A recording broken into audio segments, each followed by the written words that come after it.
Nah, terakhir adalah bagaimana kemudian strategi mendidiknya. Anak-anak itu harus mulai dilatih, diperlakukan bukan hanya sebagai anak kecil. Ya, kalau usia sudah SMP, SMA, perlakukan sebagai orang dewasa. Nah, apa artinya memperlakukan sebagai orang dewasa? Pertama, ya, kan ibarat gini, disuruh nembak, itu harus dilatih dulu cara nembak bagaimana. Kalau nggak diajarin cara nembak, suruh nembak, ya salah tembak. Katanya. Artinya kalau kita memperlakukan anak sudah dewasa, maka mulailah anak dididik dengan akil balik. Diajarin ngitung resiko, diajarin tanggung jawab, diajarin pengambilan keputusan, diajarin gitu. Perlakukan sebagai orang dewasa. Misalnya tadi, ketika ngambil keputusan, ya, milih sekolah, atau ngambil, kamu mau proyek yang mana? Kita perlakukan sebagai orang dewasa. Tapi kita perlu ngitung. Aku ini aja, aku ini aja, aku ini aja. Kita lihat. Cara dia keputusan itu sudah, dalam tanda kutip, sudah akil atau belum. Kalau belum, kita nurunin standar. Oke, kenapa kamu milihnya ini? Kalau ini, kamu tahu nggak resikonya apa? Enggak. Coba ingat-ingat, kalau kamu ini, apa resikonya? Nanti begini, nah itu, kamu mau seperti itu? Enggak. Nah, kalau gitu, bagusnya pilih mana? Gitu caranya.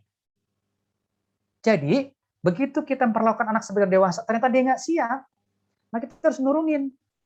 Ngelatih cara berpikir orang dewasa.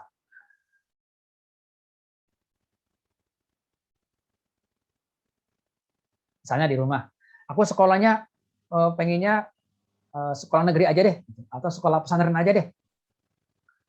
Nah, saya selalu, anak-anak begitu mulai SMP, sekolah, dia harus mutusin juga. Tapi saya lihat pertimbangannya apa. Udah survei sekolah-sekolah, tanya ke anak, gimana di antara sekolah udah survei, kamu lebih cocok yang mana? Suka yang mana? Suka yang ini. Nah, saya tanya alasannya apa? Begitu alasannya, dalam tanda kutip, sudah berpikir akil, plus minusnya apa, ininya apa, udah begitu, saya nggak intervensi lagi. Oke, bagus. Tapi kalau habis, kalau di sini enak, banyak ini, banyak mainnya begini-begini, kalau di sana nggak enak begini, ini pertimbangannya bukan pertimbangan akil nih, pertimbangan pengen main. Maka saya nurunin standar. Oke, sekarang kamu bilang sekolah A enak karena sekolahnya begini-begini. Kira-kira nggak enaknya apa? Kurangnya apa? Itu maksudnya perlakukan sebagai orang dewasa. Jadi bukan dilepas begitu, dilepas kalau sudah siap. Belum siap, kita harus uluh seperti main layangan. Ya, mendidik karakter bukan sekedar pengetahuan. Pengetahuan sangat gampang diberikan, tapi karakter lebih susah. Ya, berikan tanggung jawab. Nah, ini penting nanti memberikan tanggung jawab. Melatih tanggung jawab di kelompok, ya, di grup, kemudian tanggung jawab pribadi. Ada hal yang memang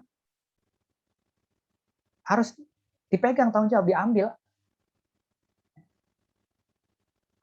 Izinkan memikul resiko.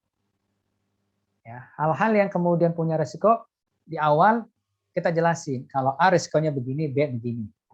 Dia ngambilnya A. Oke, kamu siap resikonya? Siapa? Oke, lanjut. Begitu dia kemudian kepentok, bilang, wah aku pengen B aja. Kenapa? Habis begini-begini. Kan dulu Bapak udah bilang begini. Kan kamu milih itu. Ya itu risiko kamu dong. Kamu harus tanggung. Tapi kan begini. Oh, kalau gitu lain kali pilihnya jangan begitu. Sekarang kamu harus adepin itu masalah. Karena sudah ngomong dari kemarin-kemarin. Itu artinya memikul resiko. Itu memberikan tanggung jawab. Jadi tanggung jawab muncul bersama pilihan. Pilihan itu ada konsekuensi. Maka anak jangan cuma dikasih boleh milih, tapi harus juga siap dengan konsekuensi atas pilihannya.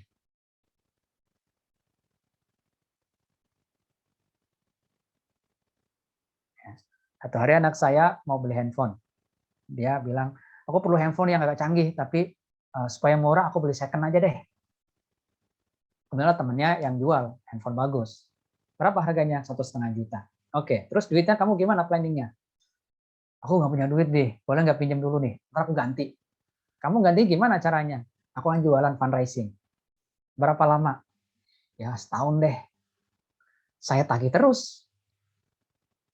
Nggak berarti saya nggak mau ngasih handphone, bukan itu poinnya. Poinnya apa? Dia sudah memilih handphone itu, beli itu, harga itu, dan dia yang bilang bahwa dia akan ganti uangnya. Maka saya akan tagih terus. Itu bagian dari resiko. Duitnya masih kurang, nggak apa-apa. Yang penting kamu sudah usaha. Tapi ada usaha lagi nggak yang lain? Nggak, ya udah. Nah, libatkan dalam masalah. Ya, tegakkan konsekuensi tadi aturan main kayak tadi ya. Bangun gentleman agreement. Biasakan begini. Jadi bukan main hukum, tapi bikin peraturan bersama. Gentleman agreement. Nah, sekolah yang baik itu bukan menghukum, tapi menyepakati aturan main dan konsekuensinya. Kalau konsekuensinya nyapu di sekolah, ya itu konsekuensi yang sudah disepakati. Itu bukan hukuman, itu namanya gentleman agreement. Kalau hukuman itu salah, langsung kita yang memutuskan hukuman, pokoknya kamu harus nyapu, pokoknya kamu harus begini, itu hukuman. Tapi kalau disepakati di awal, itu bukan hukuman. Ya, itu namanya reinforcement. Ya, itu bedanya antara punishment dengan reinforcement. Punishment itu yang tadi langsung hukum, kalau reinforcement adalah bikin kesepakatan, sepakati resikonya, dan begitu sudah sepakat, maka jalani. Nah, berikutnya adalah melibatkan siswa dalam organisasi yang dibentuk, membiasakan anak bekerja dalam organisasi. Terus itu nggak harus ada strukturnya, bukan ya, tapi maksudnya kerja kelompok, berbagi tugas, ada leadernya, ada yang jadi timnya, itu organisasi. Dan terakhir adalah melatih untuk mencari nafkah.